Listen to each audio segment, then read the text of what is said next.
एक पुरुष हर दिन एक ताजा सेब खरीदता था, लेकिन वो इसे खाने के लिए नहीं था। इसके बजाय वो सेब को सड़ने देता और फिर उसे फ्रिज में रख देता। साथ ही अत्यधिक प्रजनन करने वाले कॉकरोच के अंडों को निकालकर उन्हें फर्नीचर के कोनों में समान रूप से फैला देता। ये सब करने के बाद वो किसी अनजान औरत के बगल में सो जाता। पकड़े न जाने के लिए वो हर दिन सुबह 5 बजे उठता, फिर बाथरूम में जाता और उस औरत के टूथब्रश से दांत साफ करता, फिर उसे वापस उसी जगह रख देता। इसके बाद वो बिना किसी शक के अपने काम पर चला जाता। साल, जो अपार्टमेंट का मैनेजर था, उसके पास हर घर की अतिरिक्त चाबी थी। जब क्लारा सुबह उठती तो उसे शरीर में थकान महसूस होती, लेकिन वो समझती कि शायद उसने अच्छे से आराम नहीं किया। फिर वो हमेशा की तरह बाथरूम जाती और उसी टूथब्रश से दांत साफ करती जो साल ने इस्तेमाल किया था। साल ने उसकी दिनचर्या को अच्छे से समझ लिया था। वो हर दिन पहले से बिस्तर के नीचे छिप जाता और दर्पण से ये पक्का करता कि क्लारा गहरी नींद में है। फिर वो कुशलता से N95 मास्क पहनता, बिस्तर के गद्दे के नीचे छिपाई गई रहस्यमयी दवा निकालता और सावधानी से बिस्तर के नीचे से बाहर निकलता। अब सबके फोन की बैटरी कितनी है, कमेंट में बताएं। एक ही बैटरी प्रतिशत वाले दोस्त बन सकते हैं। वो दवा से भीगा रुमाल क्लारा के चेहरे पर रखकर उसे बेहोश कर देता। आखिरकार वो निश्चिंत होकर मास्क उतारता और पूरी रात का आनंद लेता। अगले दिन वो दांत साफ करते हुए अंडों की स्थिति जांचता, लेकिन उसे नहीं पता था कि आज कुछ गड़बड़ होने वाली थी। जब वो हमेशा की तरह जाने की तैयारी कर रहा था, तभी सामने वाले घर की छोटी लड़की ने उसे देख लिया और एक शर्त रखी। साल को उसकी बात माननी पड़ी और वो शर्त थी कि उसे हर दिन 50 रुपए की रिश्वत देनी होगी। लड़की को बिल्कुल अंदाजा नहीं था कि उसकी ये मासूम हरकत उसे गलत इंसान से पंगा लेने वाली थी। अगले कुछ दिनों तक साल अपने पुराने काम को दोहराता रहा, लेकिन एक दिन उसे अचानक लगा कि उसकी त्वचा पर एलर्जी हो गई है। पहले उसने इसे सामान्य एलर्जी समझा, लेकिन कुछ दिन बीतने के बाद भी ये ठीक नहीं हुई, बल्कि और बिगड़ गई। उस दिन हमेशा की तरह वो अलमारी खोलकर कॉस्मेटिक्स लेने गया, लेकिन जो देखा उससे वो डर के मारे स्तब्ध रह गया। उसके द्वारा रखे गए कॉकरोच के अंडे पूरी तरह से फूट चुके थे। बोमी, जो ये सब देखकर घबरा गई थी, उसका दिमाग सिर्फ इमारत के मैनेजर टेडी की ओर गया, लेकिन ये सब टेडी की योजना का हिस्सा था। जैसा कि उम्मीद थी, औरत ने टेडी पर पूरा भरोसा किया और उसे चाबी सौंप दी ताकि वो घर से कीड़े हटा सके।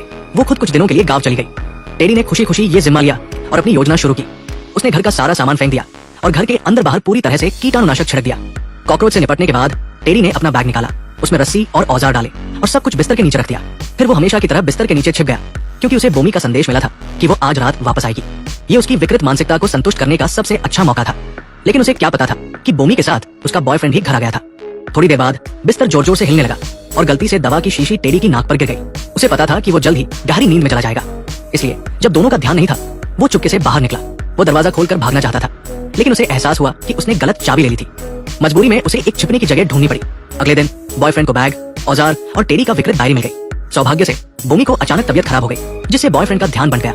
जब दोनों एक दूसरे का हालचाल पूछ रहे थे, टेडी चुपके से चाबी और अपनी डायरी लेने की कोशिश कर रहा था ताकि वहां से भाग सके, लेकिन बॉयफ्रेंड ने उसे देख लिया। अच्छी बात यह थी कि वह और बोमी एक दूसरे को जानते थे। टेडी ने झूठ बोला कि वो पिछली बार कीटाणुनाशक का सामान लेना भूल गया था। बोमी को भी कोई शक नहीं हुआ, क्योंकि उसने वाकई उससे कीड़े हटवाए थे।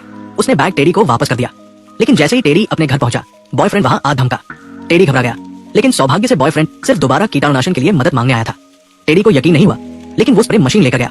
वहां पहुंचकर उसे पता चला कि कोई कीड़े नहीं थे। असल में बॉयफ्रेंड ने बिस्तर के नीचे से दवा और अपराध के औजार ढूंढ लिए थे। टेडी के पास कोई जवाब नहीं था। दोनों के बीच झगड़े के दौरान टेडी ने मौका देखकर बॉयफ्रेंड को चाकू मारकर मार डाला और फिर इसे आत्महत्या जैसा दिखाया। उसने सारा सामान साफ कर दिया, लेकिन जैसे ही वो अपने घर पहुंचा, दरवाजे पर फिर से खटखटाहट हुई। पुलिस को सूचना मिली थी और वे जांच के लिए आए थे। इमारत के मैनेजर के तौर पर उसे जांच में सहयोग करना पड़ा, लेकिन पुलिस को उससे कोई खास जानकारी नहीं मिली और उन्होंने उसे जाने दिया। घर पहुंचते ही टेडी को एक नोट मिला, जिस पर लिखा था, मैंने तुम्हें देख लिया। उसे यकीन था कि सिर्फ एक ही शख्स उसका राज जानता था, इसलिए रात के अंधेरे में वो उस लड़की के घर पहुंचा। लॉली डर के मारे चिल्लाने लगी और अपने माता पिता को बुलाया, लेकिन टेडी ने उन्हें पहले ही बेहोश कर दिया था। फिर उसने लॉली को धमकाया कि अगर उसने एक भी शब्द बाहर कहा तो उसका हाल सामने रखे फूलदान जैसा होगा। लॉली इतनी डर गई कि उसने तुरंत हामी भर दी। इस घटना के बाद बोमी वहां से चली गई, लेकिन एक साल बाद उसे टेडी का एक पत्र मिला, जिसमें उसने सारी बातें विस्तार से लिखी थी। पत्र पढ़कर बोमी टूट गई। उसे लगा था कि उसका बॉयफ्रेंड मरने से पहले उसे गर्भवती कर गया था, लेकिन उसे क्या पता था कि ये उस विकृत पुरुष का बच्चा था। बोमी अपने बच्चे को लेकर फूट फूट कर रोने लगी। इसके साथ ही फिल्म खत्म होती है। कॉकरोच व्यवहार समझे, अन्य कीट नियंत्रण विधियां।